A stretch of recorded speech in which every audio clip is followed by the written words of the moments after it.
জীবনযাত্রার ক্লাস কার্যক্রম অফিস সবকিছু চলতেছে, কোনো কিছু বন্ধ নেই, সবকিছু চলতেছে স্বতঃস্ফূর্তভাবে।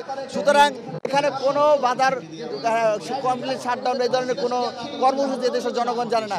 মিডিয়া বারবার শাটডাউন বলানোর মাধ্যমে জনগণকে জানানোর চেষ্টা করছে।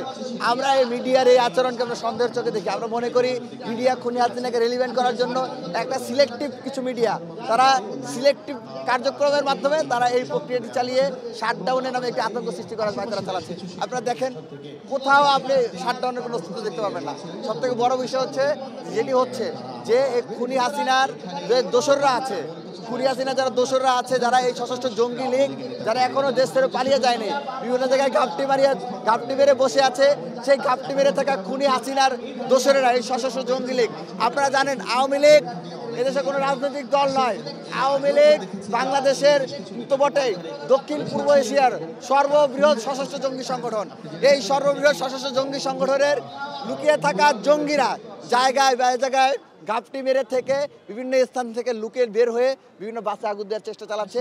আর আমাদের স্বরাষ্ট্র উপদেষ্টারা যারা দায়িত্বরত আছেন তারা বসে বসে তামাশা দেখতেছেন। আমরা হুঁশিয়ারি করে বলে দিতে চাই, বাংলাদেশে যদি আরেকটি অগ্নিকাণ্ডের ঘটনা ঘটে তার সম্পূর্ণ দায়, আরেকটি অরাজক পরিস্থিতির ঘটনা ঘটে, আরেকটি ভাঙচুরের ঘটনা ঘটে, সম্পূর্ণ দায় স্বরাষ্ট্র উপদেষ্টা জাহাঙ্গীরকে বহন করতে হবে।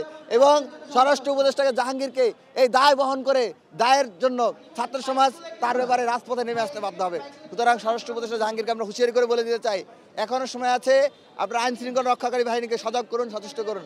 আমরা আর কোনো এই গুপ্ত অগ্নি সন্ত্রাসের দেখা বাংলাদেশে দেখতে চাই না। আমরা অনেক অগ্নি সন্ত্রাস দেখেছি, আমরা আর দেখতে চাই না। এবং এই সশস্ত্র জঙ্গি লীগের আর কোনো পদচ্ছয় আমরা দেখতে চাই না। আমরা দেখতে পাই, আমাদের খুব কষ্ট লাগে আমরা যখন দেখি যে আমাদের কিছু ভাই ব্রাদার আমাদের সাথে যারা 1 জুলাই অভ্যুত্থানে অংশগ্রহণ করেছেন, নেতৃত্ব দিয়েছেন, আমাদেরই সহযোদ্ধারা এই সশস্ত্র জঙ্গি লীগকে পুনর্বাসন করার জন্য বিভিন্ন পদক্ষেপ গ্রহণ করছে। আমরা মনে করি এটি বিচ্ছিন্ন কোনো ঘটনা নয়, বরঞ্চ তারা ওই খুনি ফেসিবাদী কোলাবরেটরদেরই সহযোগী হিসেবেই গত 15-16 বছর যাবৎ সুবিধা নিয়েছেন, বিরোধী দলে থাকার নাটক করেছেন, কেবলা ঠিকই হাসিনার দিকে রেখেছেন, খুনি হাসিনার দিকে রেখেছেন। এবং খুনি হাসিনার পতনের পরও তারা সেই কেবলা পরিবর্তন করতে পারেন নাই। সুতরাং আমরা হুঁশিয়ারি করে বলে দিতে, যারা এই খুনি হাসিনার এই সশস্ত্র জঙ্গি লিগারদের প্রতি বিন্দুমাত্র সিম্পেথি দেখাবে, আমরা মনে করব যে তারা শুধুমাত্র ওই ব্যক্তি হিসেবে নয়, তারা বরঞ্চ ওই সশস্ত্র জঙ্গি লীগেরই পারপাস সার্ভ করছে এবং তাদেরই সদস্য, এবং তাদেরকে আমরা সেইভাবেই ট্রিট করবো। ধন্যবাদ।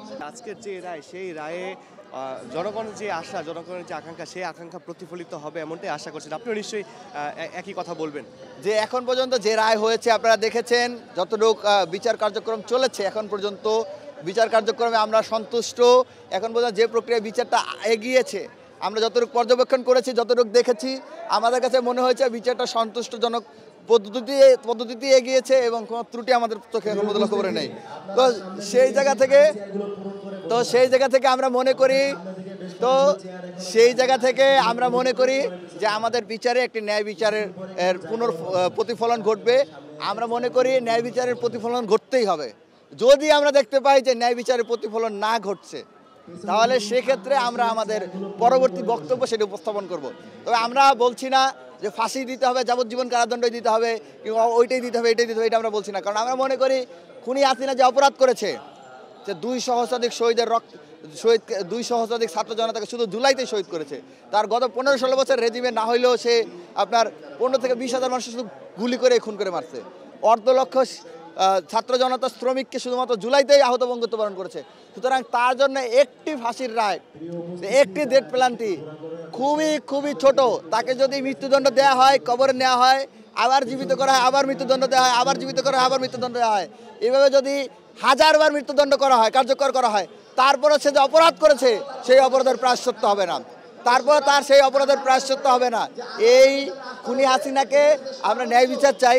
এই যারা জুলাইয়ের আহত পঙ্গুত্ব বরণকারী, তাদের রক্তের প্রতি আমরা ইনসাফ চাই। সেই ইনসাফপূর্ণ রায় আমরা এখানে দেখার জন্য এইখানে ছাত্র জনতা স্বতঃস্ফূর্তভাবে উপস্থিত হয়েছে। আজকের যে ট্রাইব্যুনাল গঠন করা হয়েছে, আজকের যে রায়, এই রায়টা হচ্ছে ট্রাইব্যুনালের প্রথম রায়। এই বিষয়টি নিয়ে কিছু বলবেন কিনা? দেখুন, ট্রাইব্যুনালের যে কার্যক্রম এগিয়েছে, এখন পর্যন্ত যে ট্রাইব্যুনালটি বিচার কার্য পরিচালনা করছে, এখন পর্যন্ত তারা কোনো ধরনের বিতর্কের মুখে যায় নাই। তারা এখন পর্যন্ত প্রতিটা প্রক্রিয়ায় স্বচ্ছতার মাধ্যমে এগিয়েছে। এমনকি যদি ছাত্র জনতাও সমালোচনা করেছেন, এমন অনেক কর্মসূচি করেছে যেখানে ছাত্র জনতা সমালোচনা করেছেন, সেই সমালোচনাতেও ট্রাইব্যুনাল কিন্তু আপনার মানে পিছপা হয় না। তারা কিন্তু স্বচ্ছতা এবং ন্যায় বিচারের ক্ষেত্রে যতটুকু করা প্রয়োজন, এমনকি দেখেছেন আপনারা যে খুনি হাসিনার যিনি আইনজীবী, তিনি সেই আইনজীবী কিন্তু তার কথাগুলো উপস্থাপন করার সুযোগ পেয়েছেন। সুতরাং আমরা মনে করি ট্রাইব্যুনাল এখন পর্যন্ত আমরা মনে করি স্বচ্ছতার মধ্য দিয়ে তাদের কার্যক্রম এগিয়ে নিচ্ছে। যদি সেই স্বচ্ছতার ঘাটতি হয় আমরা